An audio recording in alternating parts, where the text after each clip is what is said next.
Okay, inakuwa jetu wangu nguvu wananiita babu mtake over the king of interviews 254 na ilivyo ada yangu ni kuhakikisha kwa maana kuletea kile kitu ambacho kina trend in town. Tuko Tumelili Hotel kwa competition ya The Rain Queen of the Year na nimebahatika kupata na CEO mwenyewe. So kidogo tupate kujua mengi zaidi kuhusiana na competition yenyewe. Mambo? Poa sana. Hebu tuanze kwa jina kwanza kwa wale watu ambao hawakufahamu jina. Naitwa Audrey Awor, almaarufu Audrey Rendo. Mimi ni mwenye Rain Pageant Academy na pia Beauty Pageants Kenya na Pageant Shop Kenya. Na napenda sana haya mambo ya mashindano ya urembo. Ya urembo. Mbona unapata kwamba ukiongelea East Africa, sisi ni watu ambao tumebahatika tunatumia language moja. But ukiongelea nchi kama Tanzania tume Kiswahili sana. Sisi Kenya inatuchanganya. Mbona? Sijui hata umeuliza hivyo nimeshindwa hata kujieleza kwa Kiswahili. Umesema urembo ikawa kwamba nimeshindwa kujieleza kwa Kiswahili. But I think naweza ongea kwa Kizungu. I think it's the way you're conditioned and you're seasoned because our Kiswahili is not as fluent as that of Tanzania. So of course whenever we try to speak it always comes across as sheng, and we've been made to think of English as the more official language. So most of the time we go the English way rather than the Kiswahili. Wow. Yes. So kidogo to brief about the Rain Queen of the Year ambayo inafanyika sasa hivi, tuelezee kiundani kuhusu hii competition. Okay. This competition has been structured around 3 pillars. One of them being a healthy mind, and that is in reference to the mental health awareness. Earlier this year we saw one of the most prolific beauty queens in the world, Cheslie Kryst, jump off a building, and we only later came to realize that she had been suffering from high functioning depression. So that sparked a thing in me, because as beauty queens we're always told you should smile. Regardless of where you are, regardless of what you're going through, the moment you're on stage you should smile, the moment you're in front of the camera you should smile. But what if I'm not happy? You see? Yeah, that's why I came up with that pillar, so that it is okay to not feel okay. It is okay to express that I'm actually not okay. The second pillar is a healthy body, because we need to be fit, and fit doesn't mean that you have to be a certain body size in order to be fit, but you just have to be fit. The third is a healthy bank, because I think financial literacy is a very important skill that beauty queens and people in the fashion industry need to acquire. Yes. Wow, that's amazing. You're doing a good job. Thank you so much. Sasa nimeona kwamba mashindano, this is a big thing we are doing. Na mbona ikawa kwamba mashindano iko na contestants 6 hivi, ama kuna vigezo ulikuwa unaangalia? Sikuwa na vigezo vile, maana tulipoanza tulikuwa na contestants 12, lakini tulipoendelea unapata mwingine anafaa kwenda kazi, mwingine anafaa kurudi shule. Plus hii competition it has taken almost a month, so this is a long time and a lot of things happen along the way. So I'm very appreciative of the contestants who came through all the way up to this night. Besides the training iko very intensive, si kila mtu unaweza choka kama una ule moyo. Ndio maana tukabaki na watu 6. Tudi hapo kwenye competition, kwa sababu nimekuwa nikifuatilia zaidi mazoezi yenu venye mnafanya. Kitu gani ilikuinspire ukasema kwamba lazima kukuepo na zoezi? Kwa sababu sija kwa kazi rahisi, kwa sababu ni kitu like mtu lazima jitolee time yake na kila kitu. Imekuchukua, hebu niambie challenges za bootcamp zilikuwaje? Challenges za bootcamp kama nilivyosema ni si contestants wote wana ule uwezo wa kukaa the period kwa bootcamp. Napata mambo mengi yanakuja, inabidi waacha hapo hivyo katikati. Wakati huo nilikuwa nimeshaanza nao, sasa inabidi watarudi tena kazi ngumu. Alafu tena something big that determines the organizing of beauty pageants, of course, is sponsorship and having money to put up such an event. But I'm happy about the way things have turned out so far.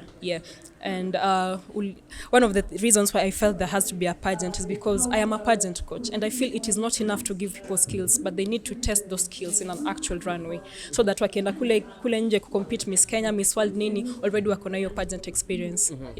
Wow, kuna kitu ninataka kujua, kwa sababu nimekuwa nikiona pia mimi ni event organizer na nimekuwa experience such thing. Unakuta kwamba kuna wale models ambao kuna big title kualika kwenye event yako na kuambia expenses fulani. Hivi nimeshuhudia, kwa sababu nimeona miongoni mwao makadhaa wao kwa hapa hivi ndani umetumia maybe kugaramika ndio waweze kufika hapa, ama kuja kusupport tu. Okay, inaitwa appearance fee. And it is very very legitimate to pay models an appearance fee, because first of all atakuja hapa kama amevaa nguo which is very expensive. She'll have to make her hair and all those expenses. So whenever a model asks for money, I totally understand, because I don't want to do appearance for free either. But sasa unapata mimi nimepata urahisi wa kualika, maana niko na relationship now. I have a network.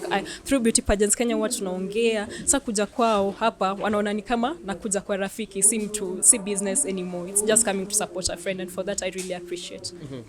Kwenye tasnia ya ulimwende, wiki iliyopita tulikuwepo na maelimisho hapa hivi ambao ilikuwa ni MS conference ambao wengi waliongelea sana kuhusiana na the challenges industry tuna face. Wewe kama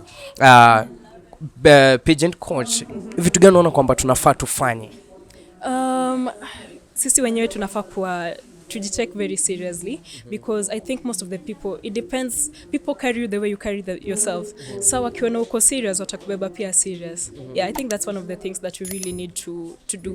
Alafu pia tunafaa kuwa na, we need a governing body, kwa sababu one of the things that affects us as pageant models is because anybody can wake up and start any pageant and they can organize it as badly as they want, but at the end of the day the entire industry is going to be affected. But if we are to have one body which governs, which gives the rules, I think it's going to be taken more serious. Kwa sababu hata muziki hapa awali, hata comedians, when they didn't have a council or a group, they are not taken seriously. But whenever you come together, you now form a strong voice and you're taken seriously by government bodies, by everybody else, so it becomes easier to lobby for things. Yeah. Modeling agencies, models, directors, nani wakulaumiwa katika hii mambo, na ukisema kwamba tunahitaji board, nani hapa wakulaumiwa? Sisi wote, including myself. Maana mbona tuja form body yet tuko na uwezo wa kuform body. So it is a challenge that I throw to every one of us, kwa sababu kila mtu anasema tunahitaji kuform body, mbona tusiform basi? Hivi leo mbona tusiform nini na what is preventing us from doing that? Yeah. So challenge kwa kila mtu. Challenge kwa kila mtu, including myself. Yeah. So leo unatarajia nini kwa competition ya siku ya leo? Contestant sita, unatarajia mshindi ni mmoja. So unatarajia nini kutoka kwake? Commitment na kuapply yale mambo nimemfundisha, because it's a lot of things that we've covered during the pageantry, and one of the most important thing that I teach my models is you're more than a queen. Who are you beyond that title? Are you an entrepreneur? Are you a coach? How can you use this title to make yourself money? Mimi nataka akuwe yeye. I want her to be an independent-minded person who knows how to look for opportunities, to seek them and to chase them up to the very end. Yeah.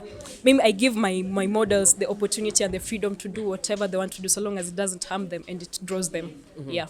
Okay, kuna swali niliuliza juzi model na hakunijibu venye ilikuwa inafaa. Na kutoka kwamba nimeona hapa tuko na Miss Multimedia, nimeona tuko na Miss Earth something, tuko na Miss Jamhuri, wote. Unaona kwamba hizi titles wako nazo, do they deserve kuwa nazo? Kwa sababu unakuta kwamba zitumii kwa njia ambayo inafaa, kwa sababu hizi tuko na Ministry of Culture and the other stuff. Hawaendi kwa hizo ofisi, nani wakulaumiwa? And that's the main reason why I started Rain Pageant Academy, because mimi maishani mwangu nimekuwa na titles nyingi sana, ila I only came to know how to monetize a title or how to monetize the pageant industry later on nikishaacha hata kucompete. So one of the reasons why nilikuwa nataka kuanzisha Rain Pageant Academy ni kufundisha models. Pageantry is not just about kwenda compete, leo umewini, kesho uko kule. Unaweza kupata uko na 10 titles hazikusaidii, basi itakusaidia vipi? But you can have that one title, but you know how to brand yourself, you know how to look for jobs, you know how to lobby, you know how to network. Then it changes your life. But how does it change your life? Now that is where Rain Pageant Academy comes in. And we have so many pageant niches in Kenya. We only have one pageant blogger, who is me. Why? We only have one active pageant update hub, which is Beauty Pageants Kenya. Why is that? We only have one pageant vending shop in Kenya, which is again mine. Mimi mtu mmoja nitafanya vitu ngapi, unaona? So it is to encourage them. There are so many spaces within the pageant industry, which is more than just kuimbia hapa leo title, kesho competition. Always blame the industry mwenyewe kama wewe mwenyewe you don't take initiative to pursue these opportunities. Yes. Wow, the biggest challenge ambao tuna face nikiwa mmoja wao ni mambo na sponsorship. Hivi leo kuna ma sponsors na kama wapo hivi, unaona kwamba challenge gani tunapitia atupati hao sponsors kuchip in kuwekeza kwenye ulimbwende? Kama nilivyosema awali, because when I look at other countries like Thailand, South Africa, they have big sponsors, and I think sponsors and brands zimeshikana hivi. Hawezi onekana pale uko serious alafu tena una approach sponsor kama Absa, watakuuliza utatuleta nini, sisi wenyewe hatuwezi jileta, unaona? So it's all about branding. We should take branding very very seriously. Another thing that has worked for me is to work with fellow beauty queens. Maana ukiangalia wale sponsors wameni sponsor leo, kutoka Miska Kenya, Noni, Boldway, these are businesses that have been started by fellow beauty queens. Sasa ni kuinuana. That is why it's very very important for beauty queens to go into beauty pageants, kwa sababu wanaelewa the returns of a beauty pageant. Sponsor mwingine ataelewa, lakini yeye maana yuko beauty pageants ataelewa. So it's pia saa zingine I think we aim too high, tunataka Absa, tunataka Safaricom, yet watu watasaidia ni wenzetu tu hapa hivi. Sasa tuwajaribu kwanza kabla tuendao. Yeah.